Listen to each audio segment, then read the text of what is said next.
ভিডিওটি junior homeopathic চিকিৎসক বন্ধুদের দেখার জন্য, শুধু জুনিয়র হোমিওপ্যাথিদের শেখানোর জন্য নয়, সমগ্র হোমিওপ্যাথিক সমাজকে দেখানোর জন্য, সমগ্র চিকিৎসক সমাজকে দেখানোর জন্য, যারা অ্যালোপ্যাথিক বা মডার্ন হোমিওপ্যাথিক চিকিৎসক, আয়ুর্বেদিক হোমিওপ্যাথিক চিকিৎসক, সমস্ত সুদী চিকিৎসক বৃন্দকে দেখাতে চাইছি the successful case of homeopath.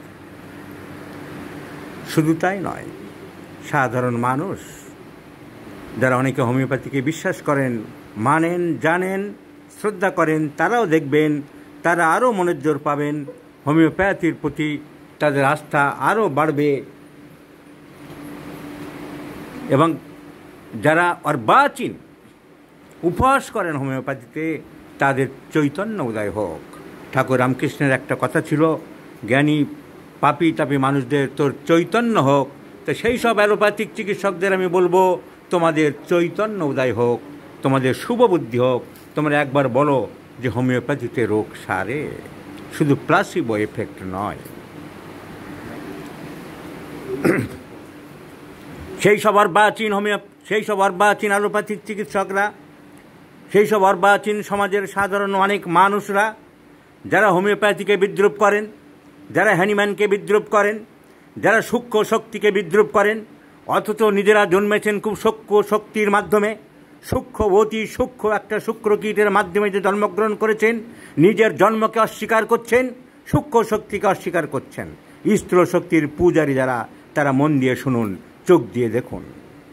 হোমিওপ্যাথির success, হোমিওপ্যাথির বিজয় রথ 1810 সাল থেকে, হ্যানিম্যানের হোমিওপ্যাথি আবিষ্কারের পর থেকে, 1790 সালের পর থেকে, 1810 সালে যখন হোমিওপ্যাথি অফিসিয়ালি তিনি বই লিখে জানালেন, তারপর থেকে আজ পর্যন্ত প্রতিটা দেশে, প্রতিটা জায়গায় অসংখ্য অসংখ্য সাকসেসফুল কেস মানুষ দেখেছে, মানুষ উপলব্ধি করেছে, মানুষ অনুভব করেছে।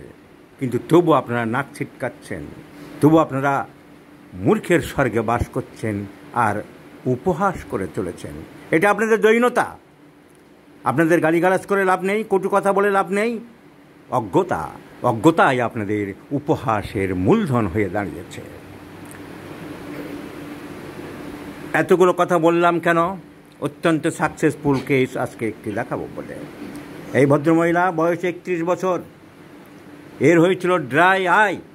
What is dry eye? চোখের ভিতরে জল থাকে না, ল্যাক্রিমাল গ্ল্যান্ড থেকে কোনো জল আসে না, চোখ শুকিয়ে যায়, লেন্স শক্ত হয়ে যায়, তো দৃষ্টিশক্তি কমে যায়। একে বলা হয় keratinization. It is a conjunctivitis, no doubt. Conjunctiva শক্ত হয়ে যাচ্ছে, so kerato conjunctivitis or dry eye. What is kerato? Keratinization means চামড়া, চুল যখন খুব শক্ত হয়ে যায়, এই যে টিস্যু, স্পেশাল ধরনের টিস্যুগুলোকে বলা হয় কেরাটিনিন টিস্যু। তো কেরাটিনিন টিস্যু যখন শক্ত হয়ে আরও শক্ত হয়ে যায়, তাকে বলা হয় কেরাটিনাইজেশন। তাই হাতের তালু যখন খুব শক্ত হয়ে যায় চামড়াগুলো, আমরা তাকে বলি কেরাটিনাইজড স্কিন। কেরাটিনাইজড চুল যখন খুব শক্ত খোঁচা খোঁচা হয়ে যায়, কেরাটিনাইজড হেয়ার।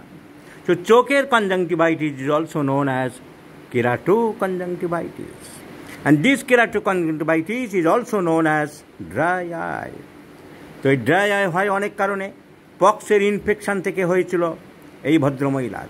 অনেক সময় পোস্ট মেনোপজাল হতে পারে, অন্য কোনো ইনফেকশাস ডিজিজ থেকে হতে পারে, কোনো ইনজুরি থেকে হতে পারে, কোনো ট্রমা থেকে হতে পারে। এই ভদ্রমহিলার ছোটোবেলায় পক্স হয়েছিল, চিকেন পক্স। তারপর থেকে তার লেফট আই ভিশনটা একেবারে খারাপ হয়ে গিয়েছিল। লেফট আই ভিশন কম ছিল, কিন্তু দুঃখের ব্যাপার তার রাইট আই খারাপ হয়ে যাচ্ছিল। লেফট আইয়ের দৃষ্টিশক্তি কমে গেছে, কিন্তু রাইট আই দিয়ে কাজ চালাচ্ছিল, ডান দিকের চোখ দিয়ে কাজ চলছিল। সেই ডান দিকের চোখ হঠাৎ খারাপ হতে আরম্ভ হলো, দেখতে পাচ্ছিল না, ঝাপসা দেখছিল, ফগি ভিশন, আতঙ্কে পড়েছিল। বিভিন্ন মেডিকেল কলেজে দেখাচ্ছিল, ড্রপ দিচ্ছিল, কোনো ইমপ্রুভমেন্ট হচ্ছিল না। The patient came to me on the 8th May of 2023. 8th May of 2023. I prescribed Basilinum 0/1, 0/2, 0/3 and 0/4 homeopathic medicines once daily in the morning. এক একটা মেডিসিন 20 দিন করে 4, 20, 80 দিনে দিয়েছিলাম। দিয়ে 3 মাস পরে তাকে আসতে বলেছিলাম। to see the result, whether any improvement has occurred or not. The patient has come today. Great improvement, great success. যে ফগি ভিশন ছিল, দেখতে পাচ্ছিল না, অত্যন্ত আতঙ্কের মধ্যে রোগী ছিল, অত্যন্ত দুশ্চিন্তাময় জীবন হয়ে দাঁড়িয়েছিল, ডান চোখে পুরো দেখতে পাচ্ছে, একদম দৃষ্টিশক্তি কমে গিয়েছিল, ইভেন বাম চোখে অনেকটা দেখতে পাচ্ছে। তা ডান চোখ আর নষ্ট হয়নি, চোখ ভালোর দিকে এসেছে। এটা ইম্প্রুভমেন্ট নয়, এটা সাকসেস নয়। তাহলে প্লাসিবো এফেক্ট হোমিওপ্যাথিতে কাজ করে না, বিজ্ঞানসম্মত নয়। যারা নাক ছিটকান কিছু চিকিৎসক এবং কিছু বিজ্ঞানবাদী মানুষ বলে যারা নিজেদেরকে মনে করেন অবিজ্ঞানের ধারক, বিজ্ঞান মানেন না বলে চলছেন, নিজে অবিজ্ঞান করে চলেছেন দিনের পর দিন, নানা রকম কুসংস্কার পালন করে চলেছেন। অথচ বিজ্ঞান বাহক, বিজ্ঞানের ধ্বজাধারী বলে হোমিওপ্যাথিকে অবজ্ঞা করে চলছেন। তারা জানুন, তারা দেখুন। এই ভদ্রমহিলার নিজের মুখ থেকে শুনুন। যদি সামান্যতম লজ্জাবোধ থাকে, অন্তত একটু লজ্জা পান। তুমি বাঁ চোখটা পক্সে খারাপ হয়ে গিয়েছিল, ভালো দেখতে পেতে না, ডান চোখে দেখতে পেতে, কিন্তু সেই ডান চোখটা খারাপ হতে বসেছিল, ঝাপসা দেখছিলে, ফগি ভিশন যাকে বলি ডাক্তারিতে। তুমি খুব দুশ্চিন্তায় পড়েছিলে, আতঙ্কগ্রস্ত হয়ে পড়েছিলে, অ্যালোপ্যাথি ডাক্তারদের কাছে গিয়েছিলে, ড্রপ টপ দিচ্ছিল, কিন্তু উন্নতি হচ্ছিল না। তুমি আমার খবর পেয়ে এসেছিলে, এই ঘটনা সত্য। আমি একবারই মাত্র ওষুধ দিয়েছিলাম তোমাকে। এখন আজকে রেজাল্ট কি বলো? ডান চোখে দেখতে পাচ্ছি, আমি এখন ডান চোখে দেখতে পাচ্ছি। মিথ্যা কি সত্য প্রমাণ দাও। বাম দিকের চোখটা ঢাকো। কটা আঙুল দেখতে পাচ্ছ? এবারে কটা আঙুল দেখতে পাচ্ছ? আগে দেখতে পেত না। So this is the great improvement of homeopath. আগের ভিডিও যারা দেখতে চায় আমার ইউটিউব চ্যানেলে 1701 1701 নম্বর ভিডিও দেখে নেবেন, মেলাবেন। আমি আজকে একটুখানি এক ঝলক দেখিয়ে দিচ্ছি। নাও, ব্যাসিলিনাম দিয়েছিলাম কেন? হোমিওপ্যাথিক চিকিৎসা বন্ধুদের দেখাতে চাইছি। ব্যাসিলিনাম দিয়েছিলাম মাত্র 3টি সিমটমের উপরে। ব্যাসিলিনাম দিয়েছিলাম মাত্র 3টি সিমটমের উপরে। বারবারই বলেছি, বারবার শিখিয়ে চলেছি। টোটালিটি মানে পাতার পর পাতা টোটালিটি নয়। টোটালিটি মানে নিউমারিক্যাল টোটালিটি নয়। টোটালিটি মানে বেশি সন্ন্যাসীতে গাজন নষ্ট নয়। টোটালিটি তাকেই বলে একটি সিমটমে টোটালিটি, 2টি সিমটমে টোটালিটি, 3টি সিমটমে টোটালিটি হতে পারে। গুণগত, উৎকর্ষগত সেই সব সিমটম যদি আমরা পাই, দ্যাট ইজ টোটালিটি। এর টোটালিটি কী ছিল? সর্দি কাশি প্রায় লাগে, ক্যাচেস কোল্ড ভেরি ইজিলি, সর্দি কাশি প্রায় লাগে। আর ছিল মায়ের দিকে TB in the maternal side. এই পরিষ্কার কেস হিস্ট্রিতে লেখা আছে maternal side tuberculosis and catches cold very easily. আর দেখেছিলাম ফিজিক্যাল মেকআপ টিউবারকুলিনাম কি বলে? Tall slim. The physical makeup is tall slim and narrow chest. Okay আমি দেখেছিলাম tall slim narrow chest, catches cold very easily and in the maternal side tuberculosis. So tuberculosis in the family. And this disease itself is a syphilitic manifestation. Tuberculinum, lysine, carcinosin, Sibylinum, Mezereum, mercurius, all medicines belong to syphilitic dyscrasia or Hahnemann's syphilitic miasm. So considering the miasm, considering the tendency of catching cold very easily, considering the family history tuberculosis, and considering the physical makeup, tall, slim, narrow chest, I wanted to prescribe tuberculinum, but as tuberculinum is not available in HAPCO, I am in favor of HAPCO medicine. I have a belief, a faith on HAPCO medicine.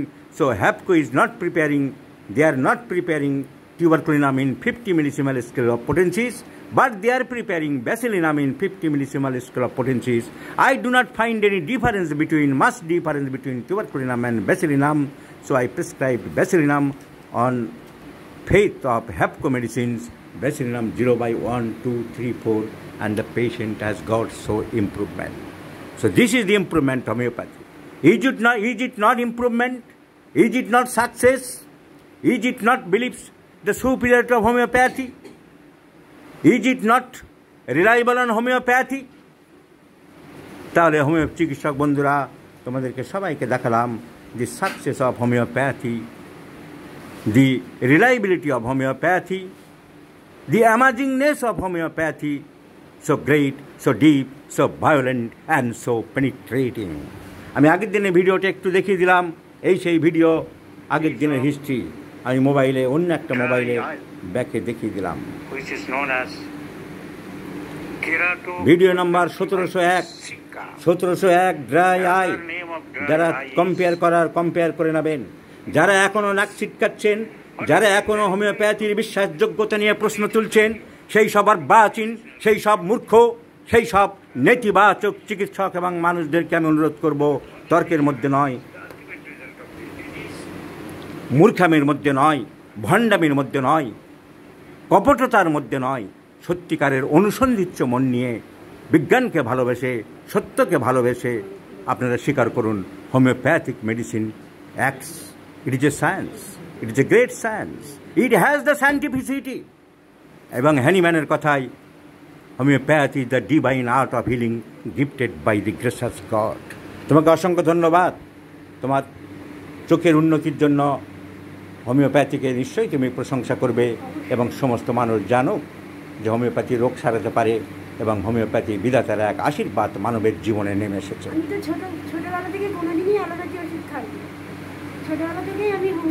আজ তুমি অত্যন্ত খুশি হয়েছো কিনা? চোখের মতো একটা মূল্যবান সম্পদ তোমার যা নষ্ট হতে চলেছিল, তাই হোমিওপ্যাথি ঔষধের গুণে ফিরে এসেছে।